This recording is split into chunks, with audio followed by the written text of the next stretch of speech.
আমরা প্রত্যেকটা দিন মানুষের যে সমস্যা নিয়ে আসে পঞ্চায়েতে প্রধান প্লাস আমরা সবাই মিলে সেই মানুষের সমস্যাগুলো শুনি এবং যতটা পারি আমরা পঞ্চায়েতের যে লেভেলে যতটুকু থাকে সেই সমস্যাগুলো সমাধান করি।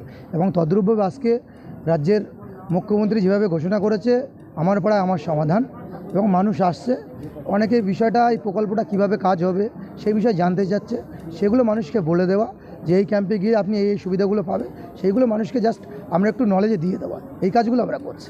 আমরা দেখি নেতা কর্মীরা তারা বড় বড় মেডিকেলে গিয়ে ডাক্তার দেখায়, সেখানে আজকের আমাদের করার সমাধানে সেখানে আপনি পরিষেবা নিলেন মেডিকেল ক্যাম্পে।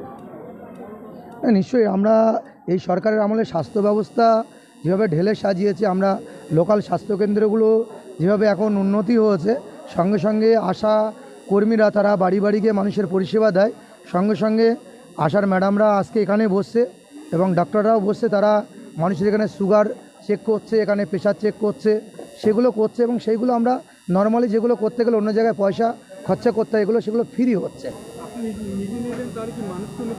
নিশ্চয়ই বলবো, আমরা যারা প্রত্যেক দৈনন্দিন জীবনে আমরা বিভিন্ন চাপে থাকি, বিভিন্ন সমস্যার মধ্যে থাকি, আমরা এসে যদি আমাদের সুগারটা প্রেশারটা আমরা যদি পরীক্ষা করি তাহলে আমাদের বাস্তবে আমরা বুঝতে পারবো আমরা কী পর্যায়ে দাঁড়িয়ে রয়েছে। এখানে 3টে বুথ নিয়ে বসা হচ্ছে, 90 থেকে 93, 3টে বুথ। এখানে সকাল থেকে প্রচুর মানুষ এখানে এসছে, তারা এসে আমাদের কাছে আসছে।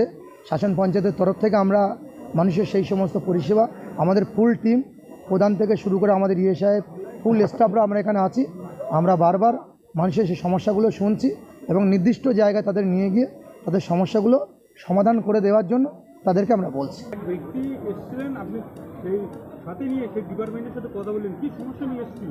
তিনি এসেছিলেন, তিনি রাস্তার জন্য একটা নাম এন্ট্রি করাবেন, রেজিস্ট্রি করাবেন, এবং তিনি যে 93 পার্টের ভোটার, তিনি এসে কোথায় যাবেন, ক্যাম্পটা কোথায় তিনি বুঝতে পারছিলেন না, এবং তাকে আমরা নিয়ে সেই 93 পার্টে যে অফিসার আছে তার কাছে নিয়ে গেছি এবং সেখানে তিনি নিজে গিয়ে তার রাস্তাটার নামটা এন্ট্রি করেছেন এবং সে তার রাস্তার নামটা বলে দিয়ে এসছে কেউ কোথা থেকে কোন পর্যন্ত রাস্তাটা হবে।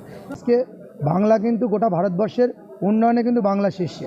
আমরা এর আগে দেখেছিলাম দুয়ারে সরকার, যে দুয়ারে সরকার প্রকল্প যখন হয়েছিল অনেক বিরোধী রাজনৈতিক দল তারা অট্টহাসি করেছিল, দুয়ারে সরকারই আবার কি হতে পারে, এ নিয়ে মানুষের কি কাজ করবে, হয়তো ভোট ব্যাঙ্ক করার জন্য।